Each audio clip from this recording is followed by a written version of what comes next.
Hello friends, आज हम बात करेंगे कि शादी होने के कितने टाइम बाद आप डाइवोर्स के लिए कोर्ट में अप्लाई कर सकते हैं। इस बारे में सेक्शन 14 में हिंदू मैरिज एक्ट 1955 में बताया गया है और आज हम section 14 of Hindu marriage act के बारे में ही पढ़ने वाले हैं। चलिए शुरू करते हैं। Section 14 of Hindu marriage act क्या है? No petition for divorce to be presented within 1 year of marriage. मतलब शादी के 1 साल के अंदर तलाक के लिए कोई भी याचिका कोर्ट में पेश नहीं की जाएगी। शादी के 1 साल कंप्लीट होने के बाद ही पति या पत्नी में से कोई भी डाइवोर्स के लिए पेटिशन फाइल कर सकता है, उससे पहले नहीं। ये इस सेक्शन का एक जनरल रूल है। डाइवोर्स के लिए कब पेटिशन फाइल कर सकते हैं? शादी होने के डेट से लेकर पूरे 1 साल तक आप डाइवोर्स नहीं ले सकते। 1 साल कंप्लीट होने के बाद ही आप डाइवोर्स ले सकते हो। ये सेक्शन 13 के अंडर आप ले सकते हो, लेकिन जो सेक्शन 13B है वो अलग है। इससे शादी होने के बाद 1 साल तक वेट करना पड़ेगा, तभी आप डाइवोर्स की पेटिशन फाइल कोर्ट में कर सकते हो। अगर शादी के 1 साल होने से पहले ही कोई भी डाइवोर्स की पेटिशन फाइल करता है तो क्या होता है? अगर कोई भी पति या पत्नी शादी के 1 साल पूरा होने से पहले ही कोर्ट में डाइवोर्स की पेटिशन फाइल करता है तो कोर्ट उसको एंटरटेन नहीं करेगी। कोर्ट कहेगी कि इसको विड्रॉ करो और 1 साल बाद ही आना कोर्ट में। इसके अलावा कोर्ट के पास 2 ऑप्शन होते हैं। कोर्ट की अपनी पावर होती है, या तो वो यही कहेगी कि मतलब 1 साल बाद आना, मतलब विड्रॉ कर देगी जो भी आपने पेटिशन फाइल की है। दूसरा ऑप्शन होता है कि कोर्ट क्या करेगी, कोर्ट जो है नेक्स्ट हियरिंग डेट 1 साल बाद लगाएगी। सेक्शन 14 क्लोज 1 में ये भी बताया गया है कि किस सिचुएशन में आप शादी के 1 साल होने से पहले ही डाइवोर्स की पेटिशन फाइल कर सकते हो या डाइवोर्स ले सकते हो।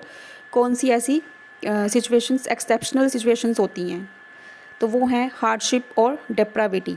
अगर कोई person with in 1 year of marriage, मतलब शादी के 1 साल होने के अंदर अंदर ही डाइवोर्स लेना चाहता है, तो उस पर्सन को हार्डशिप और डेप्राविटी साबित करनी होगी।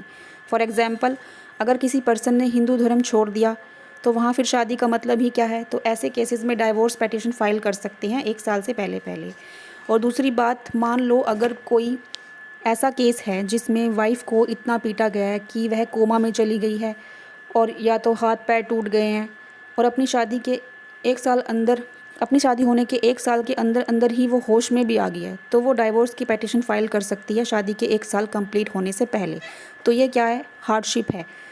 ठीक है, लेकिन ये जो हार्डशिप है वो एक्सेप्शनल हार्डशिप ही होनी चाहिए। नॉर्मल हार्डशिप में ऐसा नहीं होगा।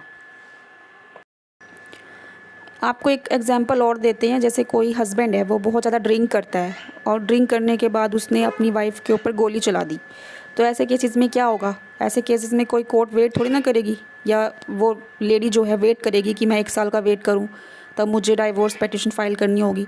ऐसा नहीं होगा। ऐसे केसेस में 1 ईयर से पहले वो पेटिशन फाइल कर सकती है और कोर्ट भी उसको इसमें अलाउ कर सकती है। अब हम एक केस की बात करते हैं जिसमें एक्सेप्शनल हार्डशिप और डेप्राविटी के बारे में बात की गई है। केस है Meghnath versus Sushila, 1975, Madras high court. इस केस में कोर्ट ने कहा था, the adultery with 1 person is not exception hardship और डेप्राविटी। मतलब अगर किसी भी पार्टी का किसी दूसरी अपने हस्बैंड या वाइफ के अलावा कोई भी रिलेशन है, मतलब अडल्ट्री है, मतलब फिज़िकल रिलेशन है, तो वो क्या है? वो एक्सेप्शन हार्डशिप और डेप्राविटी में नहीं आएगा। अडल्ट्री अलोंग विद डिसर्शन और adultery along with cruelty by one of party is constitute exceptional hardship. लेकिन अगर किसी भी पार्टी का अपने हस्बैंड या वाइफ के अलावा किसी और से फिज़िकल रिलेशन है और साथ में वो उससे अलग भी रह रहे हैं, तो वो क्या है? वो एक्सेप्शनल हार्डशिप है। और अगर किसी भी पार्टी का किसी अपने हस्बैंड और वाइफ के अलावा अनदर पर्सन से अफेयर है, फिज़िकल रिलेशन है और साथ में क्रुएल्टी, मतलब मार पिटाई भी की जा रही है, तो वो क्या है? वो आएगा एक्सेप्शनल हार्डशिप में। The wife was an adulterous relation is not hardship or depravity, but wife is pregnant by adulterous relation that become a extreme hardship or depravity। मतलब अगर जो वाइफ है, अगर उसका अपने हस्बैंड के अलावा किसी दूसरे पर्सन से फिज़िकल रिलेशन है, तो और वो उस रिलेशन के अंदर प्रेग्नेंट भी है हस्बैंड के अलावा, तो वो क्या है, एक्सट्रीम हार्डशिप और डेप्राविटी में आएगा। Where relation with wife's sister और सर्वेंट इन अ होम, और in case of wife the husband's brother और servant in a home in an exceptional hardship और डेप्राविटी। मतलब अगर किसी भी हस्बैंड का वाइफ की सिस्टर से या अपने घर में जो भी सर्वेंट है लेडी, उसके साथ कोई फिज़िकल रिलेशन है, और अगर वाइफ़ के केस में वाइफ़ का अपने हस्बैंड के ब्रदर से या जो मेल सर्वेंट होता है घर में उससे फिज़िकल रिलेशन है, तो ये एक्सेप्शनल हार्डशिप और डेप्राविटी में आएगा। The adulterous relation with more than one person, अगर हस्बैंड या वाइफ में से किसी का भी किसी अनदर पर्सन के साथ फिज़िकल रिलेशन है, किसी एक पर्सन के साथ, तो ये क्या है, एक्सेप्शनल हार्डशिप और डेप्राविटी नहीं है। और इसके अंदर क्या होगा कि हस्बैंड या वाइफ में से कोई भी 1 साल से पहले पेटिशन फाइल नहीं कर सकता डाइवोर्स का। लेकिन अगर हस्बैंड या वाइफ का दोनों में से किसी एक का भी एक पर्सन से ज़्यादा पर्सन्स के साथ फिज़िकल रिलेशन है, मतलब एक से ज़्यादा मतलब 2, 3, 4 इससे भी ज़्यादा अगर है, तब ये क्या है, एक्सेप्शनल हार्डशिप और डेप्राविटी है, और इसके अंदर 1 साल से पहले पेटिशन फाइल की जा सकती है डाइवोर्स की। एक्सेसिव ड्रिंकनेस एक्सेट्रा, अगर हस्बैंड या वाइफ में से कोई भी बहुत ज़्यादा ड्रिंक करता है और ड्रिंक करने के बाद मार पिटाई करता है, तो ये भी एक्सेप्शनल हार्डशिप और डेप्राविटी में आता है। कोर्ट कब एलो करेगी आपकी पेटिशन कि आप पेटिशन फाइल कर सको 1 ईयर से पहले शादी के?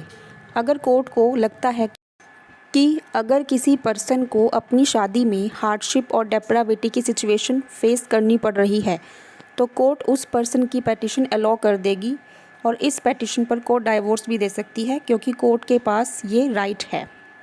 अब हम कुछ इम्पॉर्टेंट पॉइंट के बारे में डिस्कस करते हैं।